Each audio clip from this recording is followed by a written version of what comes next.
ಎಲ್ಲರಿಗೂ ನಮಸ್ತೆ. ಸುನಿಲ್ ಅಂತ, ವಿನೀಶ್ ದರ್ಶನ್ ಮಾರ್ವಾರಿ ಸಟ್ಫಾರ್ಮಿಂದ ಮಾತಾಡ್ತಾ ಇರೋದು. ನಿನ್ನೆ ಮೊನ್ನೆಯಿಂದ ಒಂದು ವಿಚಾರ ಕೇಳ್ಪಟ್ವಿ. ಏನೋ ದರ್ಶನ್ ಸರ್ ಕುದುರೆ ಮಾರಾಟಕ್ಕೆ ಇಟ್ಬಿಟ್ಟಿದ್ದಾರೆ. ವಿಜಯಲಕ್ಷ್ಮಿ ಮೇಡಮ್ ಅವರು ದರ್ಶನ್ ಸರ್ ಏನೋ ತೊಂದರೆಲಿರೋದ್ರಿಂದ ಕುದುರೆ ಎಲ್ಲ ಮಾರಾಟಕ್ಕೆ ಇಟ್ಟಿದ್ದಾರೆ ಅಂತ. ಈಗ ನಮ್ದೊಂದು ಕೆಟ್ಟ ಸಮಯ, ಕೆಟ್ಟ ಗಳಿಗೆ ನಡೀತಾ ಇದೆ. ಏನೂ ಮಾಡಕ್ಕಾಗಲ್ಲ. ಒಳ್ಳೇದಾಗತ್ತೆ, ಒಳ್ಳೆಯವ್ರಿಗೆ ಒಳ್ಳೇದೇ ಆಗ್ಲೇಬೇಕು. ನಾವೇನ್ ಹೇಳಕ್ ಬರ್ತಾ ಇದೀವಿ ಅಂತಂದ್ರೆ, ನಮ್ಮ ಯಜಮಾನ್ರು ಹೊರಗಡೆ ಇದ್ದಾಗ ಎಷ್ಟು ಜನಕ್ಕೆ ಜೀವನಾಂಶ ನಡೀತಿತ್ತು ಅಂಡ್ ಎಷ್ಟು ಜನಕ್ಕೆ ಕೆಲಸ ಸಿಕ್ತಿತ್ತು ಅದೆಲ್ಲ ನಾವೇನ್ ಹೇಳ್ಬೇಕಾಗಿಲ್ಲ. ಅದೆಲ್ಲ ಪ್ರತಿಯೊಬ್ಬರಿಗೂ ಗೊತ್ತಿದೆ. ಅಂಡ್ ಲಾಕ್ಡೌನ್ ಸಮಯದಲ್ಲಿ ಯಜಮಾನ್ರು ಒಂದು ಕರೆಗೆ ಎಷ್ಟು ದೇಣಿಗೆ ಬಂತು ಸರ್ಕಾರಕ್ಕೆ, ಅದರಿಂದ ಎಷ್ಟು ಮೂಕು ಪ್ರಾಣಿಗೆ ಹೊಟ್ಟೆ ತುಂಬಿತು ಅದನ್ನ ನಾವೇನ್ ಹೇಳ್ಬೇಕಾಗಿಲ್ಲ. ನಿಮ್ಮ ಒಂದು ಚಾನೆಲ್ಗಳಲ್ಲೇ ನೀವೇ ತೋರಿಸಿದೀರಾ. ಅಂಡ್ ನಮ್ಮ ಲಾಸ್ಟ್ ಏನ್ ಹೇಳಕ್ ಬರ್ತಾ ಇದೀನಿ ಅಂದ್ರೆ, ದಯವಿಟ್ಟು ನಮ್ಮ ಯಜಮಾನ್ರ ವಿಚಾರದಲ್ಲಾಗ್ಲಿ, ನಮ್ಮ ತೋಟದ ವಿಚಾರದಲ್ಲಾಗ್ಲಿ, ಮತ್ತೆ ಅವರ ಫ್ಯಾಮಿಲಿ ವಿಚಾರದಲ್ಲಾಗ್ಲಿ ದಯವಿಟ್ಟು ತಪ್ಪ ಸಂದೇಶಗಳನ್ನ ಕೊಡಬೇಡಿ. ದಯವಿಟ್ಟು ಖಾಸಗಿ ಚಾನೆಲ್ ನಲ್ಲಿ ಯಾವ್ದೋ ಒಂದ್ರಲ್ಲಿ ನೋಡಿದೆ, ದಯವಿಟ್ಟು ಆ ಚಾನೆಲ್ ಅವರು ಒಂದ್ ಸ್ವಲ್ಪ ವಿಚಾರನ ತಿಳ್ಕೊಂಡು ಮಾತಾಡಿದ್ರೆ ತುಂಬಾ ಉತ್ತಮ.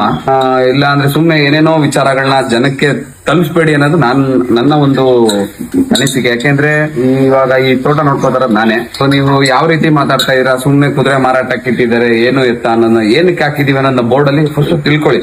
ಆ ಬೋರ್ಡ್ ಹಾಕಿ ನಾವು ಆಲ್ಮೋಸ್ಟ್ 1.5 ವರ್ಷದ ಮೇಲೆ ಆಯ್ತು. ಏನಕ್ಕೆ ಹಾಕಿದೀವಿ ಅಂತ ಅಂದ್ರೆ, ಸುತ್ತಮುತ್ತ ಈಗ ಮೈಸೂರು ಸುತ್ತಮುತ್ತ ಆಗಿರ್ಬೋದು, ಬೆಂಗಳೂರು, ಹಾಸನ್ನು, ಸುಮ್ನೆ ನಾನು ಹೇಳ್ತಾ ಇರೋದು, ಈ ಸುತ್ತಮುತ್ತದಲ್ಲಿ ಯಾರಿಗಾರು ಒಬ್ರು ಕುದುರೆ ಸಾಕ್ಬೇಕು ಅನ್ನೋದು ಆಸೆ ಇರುತ್ತೆ. ಈಗ ಅವರು ಯಾವ ತರ ಯಾರನ್ನ ಕಾಂಟ್ಯಾಕ್ಟ್ ಮಾಡ್ಬೇಕು ಏನು ಅನ್ನೋದು ಗೊತ್ತಿಲ್ಲ. ಈಗ ಯಾರೋ ಸಿಗ್ತಾರೆ, ರಾಜಸ್ಥಾನಿಂದ ಕುದುರೆಗಳು, ಮಹಾರಾಷ್ಟ್ರ ಸಿಗುತ್ತೆ, ಮತ್ತೆ ತಮಿಳ್ನಾಡಲ್ಲೆಲ್ಲ ಎಲ್ಲೋ ಒಂದ್ ಕಡೆ ಇದೆ ಅಂತ ನಮಗೂ ಮಾಹಿತಿ ಇದೆ.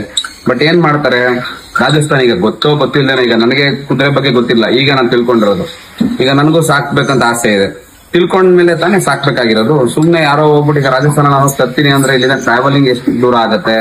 ಮತ್ತೆ ಅಲ್ಲೋಗಿತ್ತು ಅಂದ್ರೆ ಈಗ ಗೊತ್ತಿರೋರೇ, ಕುದುರೆ ಬಗ್ಗೆ ಗೊತ್ತಿರೋರೇನೆ ಮೋಸ ಹೋಗ್ತಾರೆ ಒಂದೊಂದ್ಸರಿ. ಈಗ ಪಾಪ ಏನು ಗೊತ್ತಿಲ್ಲದೆ ಹೋಗಿ ತರಕ್ ಹೋಗಿ ಮೋಸ ಹೋಗೋದು ಗ್ಯಾರಂಟಿ. ಅದಕ್ಕೋಸ್ಕರ ನಮ್ಮ ಯಜಮಾನ್ರು ಅವರ ಮನಸ್ಥಿತಿ ಏನು ಅಂತಂದ್ರೆ, ಬೇಡ ಯಾರು ಮೋಸ ಹೋಗೋದು ಬೇಡ, ತರೋಣ, ಒಳ್ಳೆ ರೇಟಿಗೆ ತರೋಣ, ಅದರಿಂದ ಒಂದ್ 10,000 ರೂಪಾಯಿ ಲಾಭ ಇಟ್ಬಿಟ್ಟು ಮಾರೋಣ ಅಂತ ಇದೇ ನಮ್ಗೆ ವಿಚಾರನ ನಮ್ಗೆ ಯಾವಾಗ್ಲೂ ಹೇಳೋದವ್ರು. ಯಾವ್ದೇ ಕುದುರೆ ಆದ್ರೂ ಅಷ್ಟೇ, ಇವತ್ತಿನ ದಿನ ಯಾವ ಬ್ಲಡ್ ಲೈನ್ ಗಳ ಮೇಲೆ ಬರುತ್ತೆ, ಲೋಕಲ್ ಕುದುರೆಗಳು ಸಿಗುತ್ತೆ. ಈಗ ಪೋನಿ ಅಂತ ಇರುತ್ತೆ, ಟಾಂಗಾ ಕುದುರೆಗಳಿರುತ್ತೆ ಸುಮಾರು. ಅದರಲ್ಲೇ ಮಾರ್ವಾರಿ, ಕಾಟೆವಾರಿ ಸುಮಾರಿದೆ. ಅದರಲ್ಲೇ ವಿಭಿನ್ನ ಕುದುರೆಗಳಿರುತ್ತೆ. ಇದು ಬಂದು ನೋಡಿ, ಇದು ಬಂದು ಬರಾಕ್ ಪಿಂಟೋ ಅಂತ, ಇಲ್ಲಿದಲ್ಲ, ಇದು ಹೊರಗಡೆ ದೇಶದಿದು. ಸುಮ್ನೆ ಗೊತ್ತಿಲ್ದಿರೋ ಮಾಹಿತಿಗಳನ್ನ ಏನೇನೋ ನೀವು ತಪ್ಪಾಗಿ ತಿಳಿಸಿದ್ರೆ ಅದು ತಪ್ಪಾಗತ್ತೆ. ದರ್ಶನ್ ಸರ್ ಮಾರಾಟಕ್ಕೆ ಏನಕ್ಕೆ ಹಾಕಿದೀವಿ ಅಂತಂದ್ರೆ ತಿಳ್ಕೊಳ್ಳಿ. ಫಸ್ಟ್ ಯಾರು ಸಾಕೋರಿದ್ರೆ ಬಂದು ವಿಚಾರಿಸಿ ತಗೊಬಹುದು ಅನ್ನೋ ಅಷ್ಟೇ ಒಂದು ಉದ್ದೇಶದಿಂದ ಮಾರಾಟಕ್ಕಿದೆ ಅಂತ ಹಾಕಿದೀವಿ. ಇದೆಲ್ಲ ಗಂಡು ಕುದುರೆಗಳು, ಇದೆಲ್ಲ ಸ್ಟಾಲಿಯನ್ಗಳು ಬರುತ್ತೆ, ಗಂಡು ಕುದುರೆಗಳು. ಹೆಣ್ಣು ಕುದುರೆಗಳು ಅಲ್ಲಿದೆ. ಈಗ ನೋಡಿ, ಇದೆಲ್ಲ ಹೆಣ್ಣು ಕುದುರೆಗಳು.